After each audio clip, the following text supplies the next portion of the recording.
আসসালামু আলাইকুম। আপনারা যে যেখান থেকে আমার ভিডিওটা দেখছেন, আপনাদের সকলের প্রতি রইল আমার পক্ষ থেকে দোয়া আর ভালোবাসা। আজকে আমি রুই মাছ দিয়ে বেগুন তরকারি রান্না করেছি। সাথে ঈদের পরে 2 দিন পরে আমি গ্রামে গিয়েছিলাম। গ্রামের কিছু দৃশ্য আপনাদের সামনে তুলে ধরেছি। আর এই গ্রামের যে কত আনন্দ, কত অনেক দিন পর গেলে যে কত একটা ভালো লাগে, নিজের বাপের বাড়িতে, নানার বাড়িতে, তারপরে বোনের বাড়িতে, সবার বাড়িতে একটু একটু করে সময় দিয়ে আমি গ্রাম থেকে ঘুরে এসেছি। আর বাসায় এসে মনটা খারাপই ছিল যে আরও 2টা দিন থেকে আসলে ভালো হতো। সেই চিন্তা করে বাসায় এসে রান্না শুরু করে দিলাম। রান্নার কাজ তো আমাদের সংসারের জীবনের মেন কাজ। সেজন্যই এখানে আমি বেগুন দিয়ে, রুই মাছ দিয়ে, টমেটো দিয়ে, আলু দিয়ে একটা তরকারি রান্না করলাম। আর আপনাদের যদি আমার ভিডিওটা ভালো লেগে থাকে অবশ্যই একটি লাইক দিয়ে কন্টিনিউ করবেন। আর যদি মনে হয় যেন সাবস্ক্রাইব করা দরকার, তাহলে অবশ্যই সাবস্ক্রাইব করে দিবেন। আমার তো অনুরোধ থাকলোই, আপনাদের বিশ্বাসের উপর আমি আমার অনুরোধটা রক্ষা করার জন্য আপনাদের কাছে আকুল আবেদন করতেছি যে সাবস্ক্রাইব করে অল বাটনে প্রেস করে রাখবেন এবং ফুল ওয়াচ করে দিবেন। আমার ভিডিওটা কিন্তু বেশি বড় হয় না। আর আমি কথার ফাঁকে ফাঁকে কিন্তু মশলা দিয়ে কষিয়ে নিয়েছি। আর বেগুন আলু দিয়ে কষিয়ে নেওয়ার পর মাছ, টমেটো সব কিছু একসাথে দিয়ে আমি অল্প পানি দিয়ে রান্নাটা করে নিব। অল্প পানিতে রান্না করলে কিন্তু রান্নার টেস্ট আলাদা হয় এবং পানি তো উঠেই। যতই আপনি পানি দিবেন তবুও কম, বেশি পানি দিলে পানি উঠলে আরও তরকারির কালার চেঞ্জ হয়ে যায়, মজাও কম লাগে। সেজন্য পানি তরকারির থেকে সবসময় কম দেওয়ার চেষ্টা করবেন। আর কম দিলে যখন পানিটা উঠবে তখন ব্যালেন্স হয়ে যাবে, সেই জন্য তরকারির টেস্টও কিন্তু বেড়ে যায়। এভাবে আমি রান্নাটা করে শেষ করলাম। আর এখন ধনিয়া পাতা দিয়ে নামিয়ে নিব। রান্নাটা প্রায় আমার শেষ হয়ে গেছে।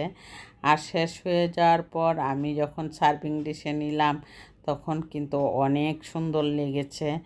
আর দেখুন, আমরা যখন খেতে বসবো তখন কিন্তু আমি সার্ভিং ডিশে নিয়ে আমি সামনে নিয়ে আসলাম।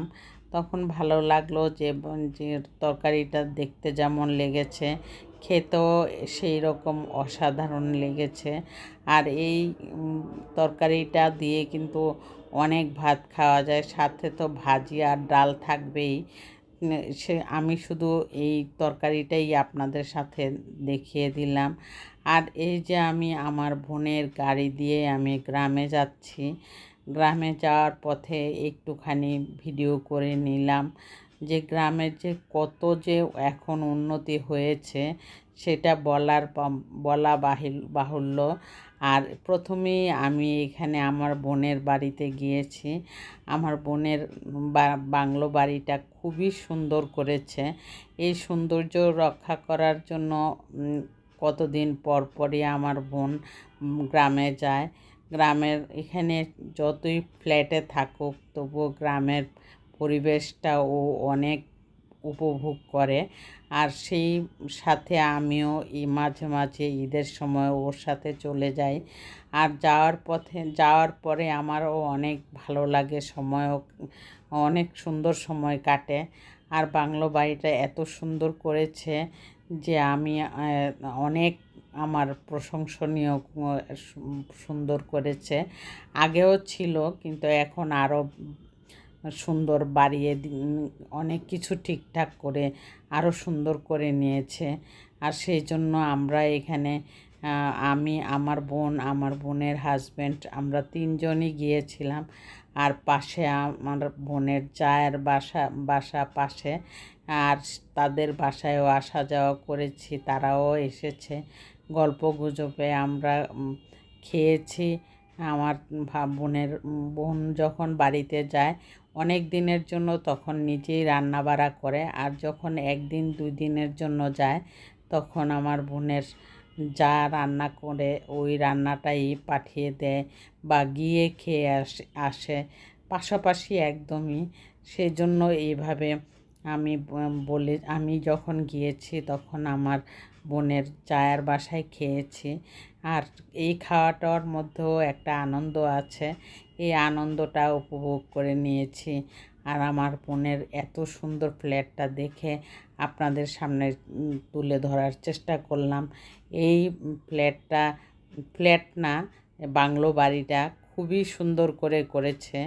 এত সুন্দর করেছে যে যে যাবে তার মনটাই একদম আর আসতে ইচ্ছা করবে না। আমি ভেবেছিলাম যে আমি একাই থেকে যাব মনে হচ্ছিল।